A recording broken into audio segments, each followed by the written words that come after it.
Okey.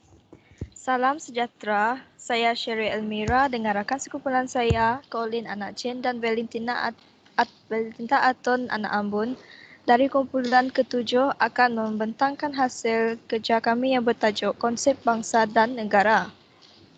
Baiklah, apakah itu konsep bangsa dan negara? Menurut Kamus Dewan, frasa negara merujuk kepada suatu kumpulan masyarakat yang mendiami suatu kawasan, mempunyai kedaulatan politik dan jentera pemerintahan, manakala frasa bangsa merujuk kepada suatu kumpulan manusia dalam satu ikatan ketatanegaraan yang mempunyai identiti budaya fahaman, agama dan bahasa tersendiri.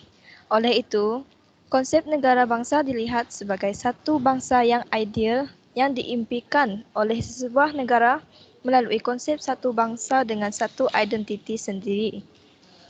Konsep negara dan bangsa juga menjurus kepada sesebuah negara yang mempunyai tanah air, rakyat kemerdekaan, kedaulatan, sempadan, perlembagaan dan perundangan yang luhur dengan rakyat hidup bersatu pada tanpa wujud sentimen perkauman, keturunan agama, budaya, bahasa, wilayah dan sebagainya yang boleh membawa kepada perpecahan dan permusuhan antara kaum.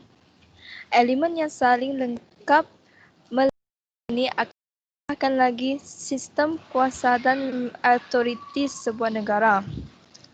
Konsep negara. Apakah itu konsep negara?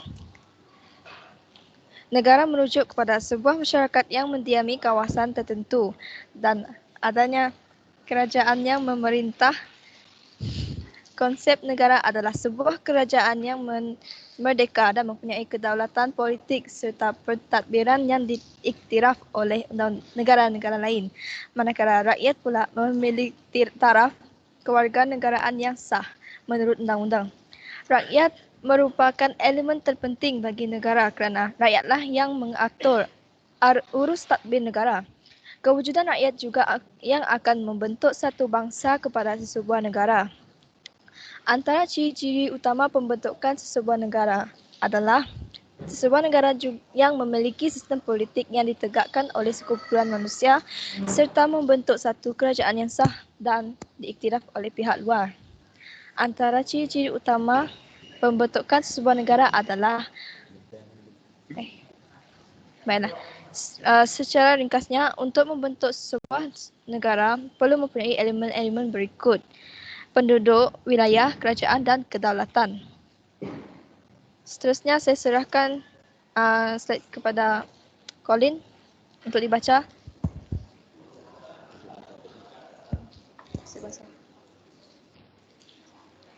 Konsep bangsa. Istilah bangsa merujuk kepada tempat asalnya lahirnya seseorang individu yang seterusnya membentuk satu kumpulan besar manusia.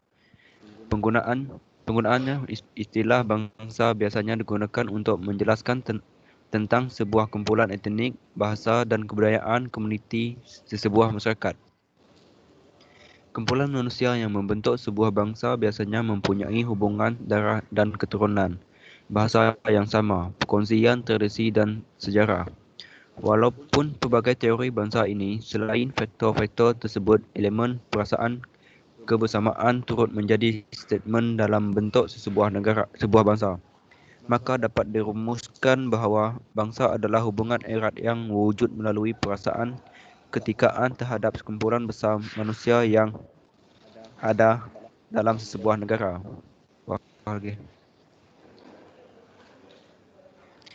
Bagi mencapai konsep sebenar negara dan bangsa, ia perlu memenuhi ciri-ciri negara dan bangsa tersebut. Antara ciri-ciri negara bangsa ialah: 1. Kehidupan masyarakat dalam negara tersebut adalah bersatu padu tanpa berlaku pemisahan ataupun dikomunikasi antara satu kaum dengan kaum yang lain. Kedua, berpegang kepada satu semangat kenegaraan yang utuh melalui simbol-simbol keutuhan seperti bendera Malaysia, lagu kebangsaan, rukun negara dan sebagainya. 3. Semua bangsa dan kaum berkongsi pegangan kepada satu ideologi politik. Keempat, setiap warga negara mempunyai kebudayaan dan keyakinan penuh terhadap sistem pemerintahan dan undang-undang negara. Dan saya serahkan kepada kawan saya Valentina. Terima kasih, Colin. Konsep dan pembentukan negara bangsa dalam acuan Malaysia. Sebuah negara bangsa memiliki hanya satu anak watan yang lahir dalam satu negara, satu kumpulan etnik dan satu tradisi budaya tanpa ada kumpulan lain.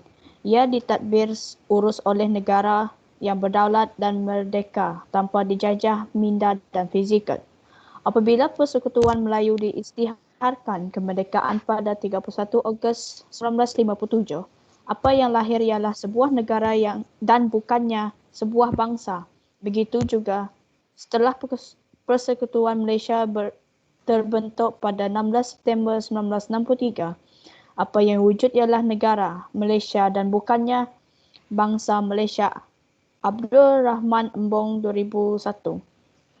Usaha ke arah mencapai konsep sebenar negara bangsa perlu diberi keutamaan agar penyatuan masih berjalan dan terus diberi perhatian supaya hasrat untuk menjadi satu negara hanya mengandungi satu bangsa dapat dicapai.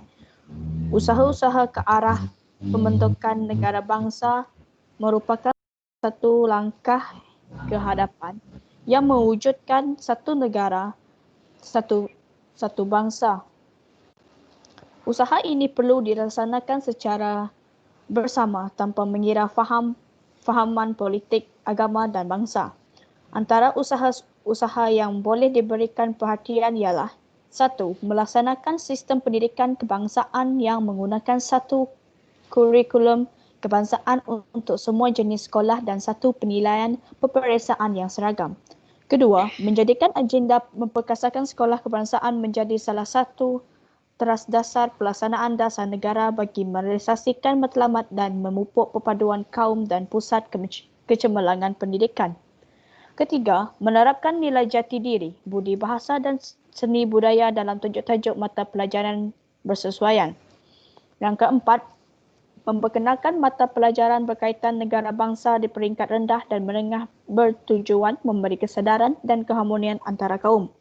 Yang keenam, melaksanakan beberapa aktiviti bagi menerapkan semangat patriotisme secara berterusan seperti perhimpunan bulanan, sambutan bulanan kemerdekaan serta iktibar jalur gemilang dan lain-lain.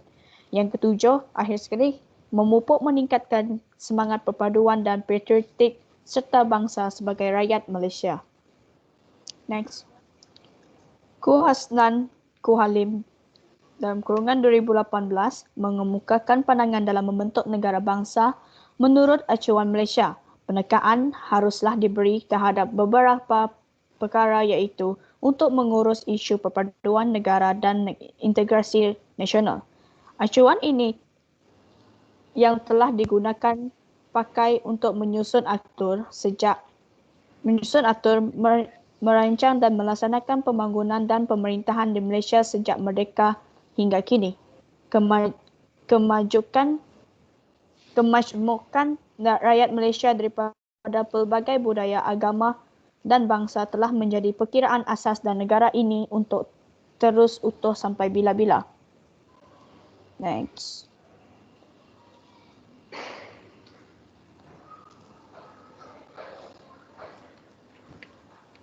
Next, bawah.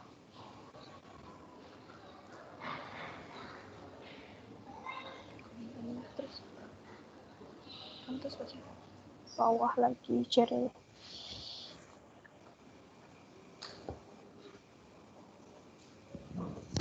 Penubuhan Parti Perikatan UMNO, MCA, MIC dan semangat pemufakatan kaum adalah acuan pertama yang terbina hasil daripada kemahuan bersama rakyat yang mahu memerdekakan negara daripada penjajah Inggeris. Pemufakatan politik yang dibina ini terus kekal sehingga kini dan menjadi teras kepada pemufakatan antara kaum di Malaysia. Namun sejarah telah mencatatkan satu peristiwa hitam apabila pada tahun 1969 rusuhan kaum telah berlaku.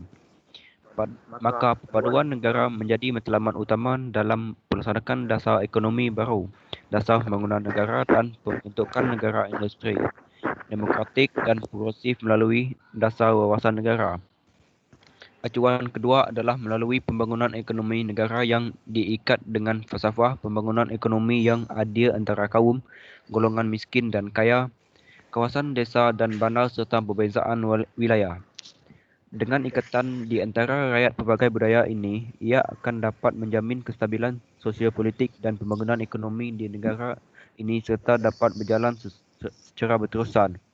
Pembangunan negara yang sentiasa mencapai kadar pertumbuhan ekonomi yang pesat hingga ke arah ini telah menjadikan negara mencapai tahap maju sehingga struktur masyarakat berasaskan pertanian telah mengalami perubahan ke arah budaya hidup kelas menengah yang mengutamakan kepenggunaan dan kualiti hidup yang lebih baik.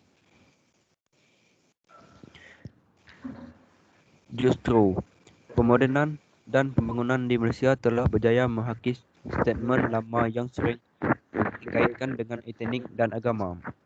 Ia dikukuhkan lagi dengan acuan Tabdir Urus Kerajaan Malaysia yang berjaya mengurus isu perkauman dan agama ini dalam bentuk pentadbiran negara hingga perbezaan yang wujud diurus dengan baik dan dinikmati bersama oleh masyarakat pelbagai budaya di negara ini.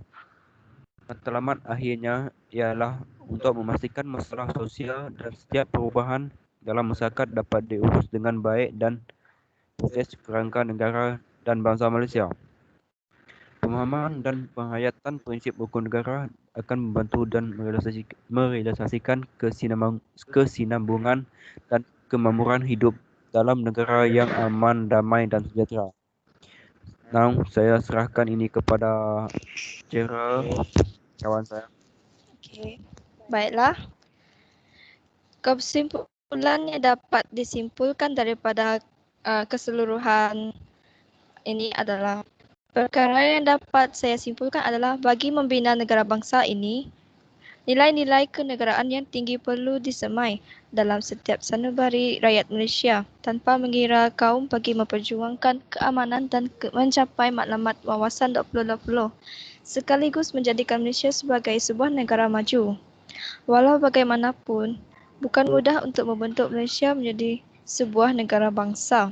Oleh itu, semua pihak harus memainkan peranan masing-masing dan harus konsisten bagi memastikan pembentukan negara bangsa Malaysia tercapai dan menuju ke arah negara maju. Hasil rujukan kami adalah